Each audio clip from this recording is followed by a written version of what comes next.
This past week, I heard a fascinating story about a woman named Lily. Now, Lily had developed a bad habit. She started to binge eat. So every night, she would come home from a hard day's work, didn't really eat too much during the day, and she would gorge herself. She would binge eat a lot at night. And she tried one method and another method to try and get herself to stop. Nothing was working, and she decided that she wasn't going to be able to stop on her own and decided to seek help. She sought therapy. So she goes to the psychologist, and the psychologist asks her, is there a specific type of food that you tend to binge on? And so Lily answered, well, it tends to be potato chips and sour cream dip.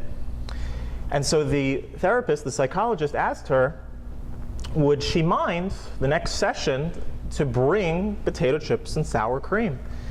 And so she agreed, and the next session that she had with him, they opened the bags of potato chips and they put it on the table in bowls, and they placed the sour cream dip into the bowl and sort of let Lily's mind go. And the psychologist was asking me, what are you thinking about? And she said, well, to be honest with you, I'm really thinking about lunging myself into that bag of potato chips and into the dip. And so the psychologist asked her, just hold those thoughts for a minute. Is there any place in you that you can remember? Where was the first time that you sort of felt like this? Where did the urge come from to sort of dive into the chips or dive into the dip? Is there any familiarity with this scenario, with these senses, with this sight? And so Lily thought for a minute, and a smile came across her face. And the psychologist asked her, where are you, Lily?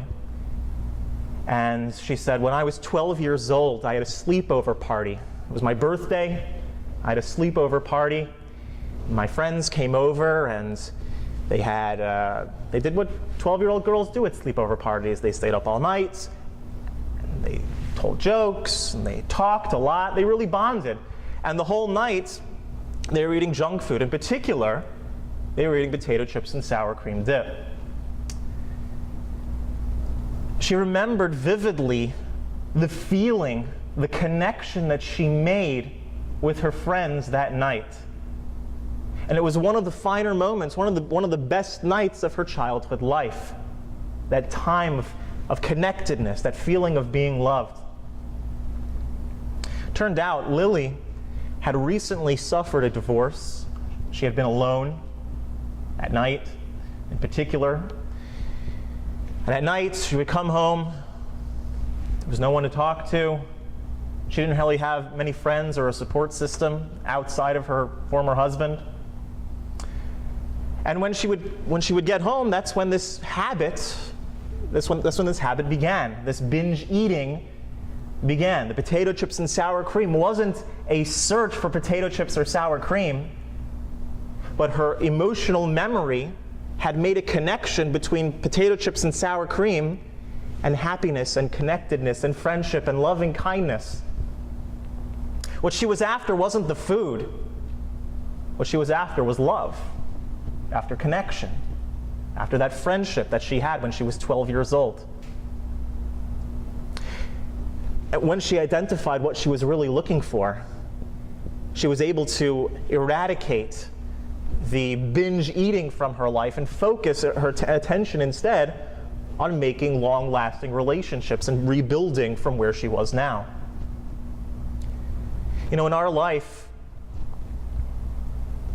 doesn't a person just want love? To love and to feel loved? Isn't it all that we want is a connectedness? You know, part of our being is a desire to be connected with God, to be connected with spirituality, to be connected with things that are of permanence in our life. Although what happens a lot of times is we get caught up in potato chips and sour cream. Our brains associate that connectedness, the thing that we're really after, that deep connection, that sense of yearning for something higher, we misplace that yearning towards food, towards money, towards a job, and all sorts of other things in our life. As we approach the day of Rosh Hashanah, it's very important for all of us to think to ourselves, what is it that I really want from myself? What is it that I really want this upcoming year? The answer will be that you want things of permanence. So I think it's a good time to utilize self-reflection and cut out some of the potato chips and sour cream in our own life and focus on that which is most important.